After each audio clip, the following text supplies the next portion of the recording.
In this video, I'm going to show you how to play online on Minecraft Nintendo Switch. Now, there are a few things that you need to do before you're able to play online. So, first and foremost, you're going to need the Nintendo Online subscription. It's very unfortunate, but Nintendo does force you to pay a subscription in order to actually play multiplayer online.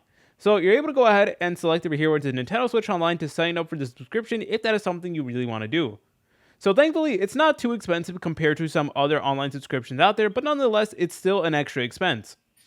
Anyways, the next thing you need to do is you need to go ahead and load into Minecraft like you normally would. Alright guys, so once you're here in Minecraft, the next thing you need to do is you need to go to the main menu. Then you need to sign in with a Microsoft account. So you will need to do that in order to actually join like realms, servers, etc. So once again, please go ahead and do that. And then afterwards, it is going to prompt you to sign in. Now, in order to sign into Minecraft, you're going to need a Microsoft account. And basically, you need to sign into that Microsoft account. And then it is going to allow you to actually sign into Minecraft and therefore allow you to play on realms, servers, etc. So if you never made a Microsoft account before, do not worry because they're going to walk you through the entire process step by step. So if you never made a Microsoft account before, you can easily make one from scratch.